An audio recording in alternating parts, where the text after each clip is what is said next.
السلام علیکم، نمشکار، ست سری اکال، آداب دوستو صاحبو، میں ہوں عارف باحلیم اور آپ دیکھ رہے ہیں بزم شعرا، ایک ایسی ادبی محفل جہاں ہم برصغیر کے عظیم شاعروں کی زندگی، شخصیت، فکر، محبت، درد، انقلاب اور ان کے لازوال کلام کے سفر پر چلتے ہیں۔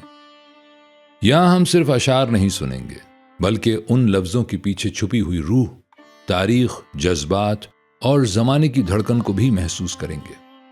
وہ شاعر جنہوں نے محبت کو زبان دی، انقلاب کو آواز دی اور انسان کے اندر چھپے احساسات کو ہمیشہ کے لیے لفظوں میں قید کر دیا۔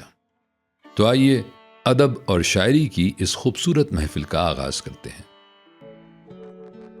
ہمارا ماننا ہے کہ کتاب جو ہے وہ ہم سفر ہے، کتاب جو ہے زندگی کی۔ بلوچستان کی عوامی داستانوں میں ہانی اور شہ مرید غالباً سب سے پرانی طرح لوگ کتابوں سے جڑ جائیں، علم۔ یہ سن 1951 کی بات ہے کہ میں نے شاید احمد دہلوی کی زبانی ان یادوں کی دلچسپ۔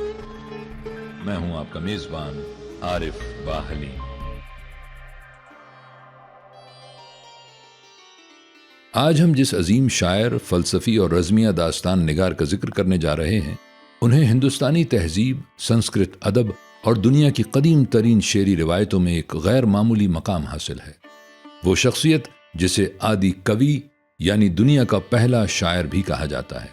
جی ہاں، آج کی اس ادبی محفل میں ہم بات کریں گے عظیم شاعر والمیکی کی۔ برصغیر کی ادبی، مذہبی اور ثقافتی تاریخ میں اگر چند ایسے نام تلاش کیے جائیں جنہوں نے صدیوں تک انسان کے اخلاق، سوچ، ادب اور تہذیب کو متاثر کیا، تو والمیکی ان میں سر فہرست دکھائی دیتے ہیں۔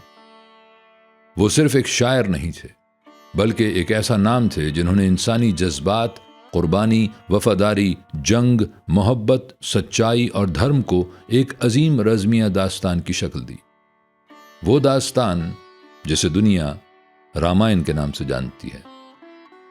کہا جاتا ہے کہ ہزاروں سال پہلے ہندوستان کی سرزمین پر ایک شخص تھا جس کا نام رتناکر تھا۔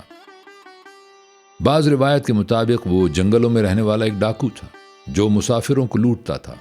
وہ اپنی زندگی گناہوں اور ظلم میں گزارتا تھا، لیکن پھر اس کی زندگی میں ایک ایسا لمحہ آیا جس نے نہ صرف اس کی اپنی قسمت بدل دی بلکہ آنے والی نسلوں کی ادبی اور روحانی تاریخ بھی تبدیل کر دی۔ روایت ہے کہ ایک دن اس کی ملاقات مہارشی نارد سے ہوئی۔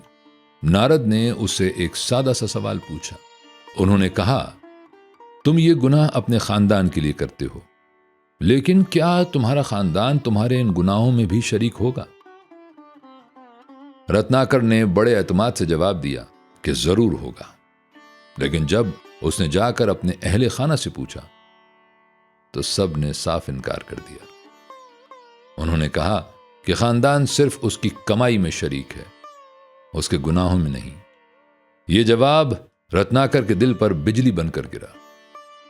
پہلی مرتبہ اس نے اپنی زندگی، اپنے اعمال اور اپنے انجام کے بارے میں سوچا، اور یہی وہ لمحہ تھا جب ایک ڈاکو کے اندر ایک شاعر، ایک صوفی، ایک مفکر اور ایک مہارشی نے جنم لیا۔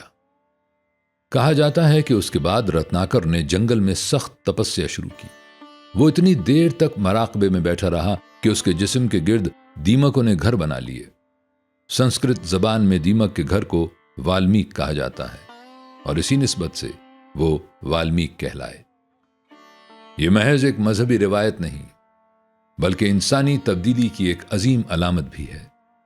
وہ یہ کہ انسان چاہے کتنا ہی گناہگار کیوں نہ ہو، اگر وہ سچائی کی طرف پلٹ آئے تو اس کے اندر سے روشنی پیدا ہو سکتی ہے۔ اور شاید یہی وجہ ہے کہ والمیکی صرف ایک شاعر نہیں بلکہ روحانی ارتقاء کی ایک علامت بھی سمجھے جاتے ہیں۔ والمیکی کی سب سے بڑی پہچان ان کی شہرۂ آفاق تصنیف رامائن ہے۔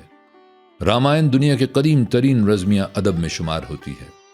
یہ صرف ایک مذہبی کتاب نہیں بلکہ ایک مکمل تہذیبی، اخلاقی اور ادبی دستاویز ہے۔ رامائن کی کہانی بنیادی طور پر ایودھیا کے شہزادے رام، ان کی بیوی سیتا، بھائی لکشمن اور لنکا کے راجہ راون کے گرد گھومتی ہے۔ لیکن اگر غور کیا جائے تو یہ داستان دراصل خیر اور شر، سچ اور جھوٹ، وفاداری اور غرور، محبت اور قربانی کی ایک عظیم تمثیل ہے۔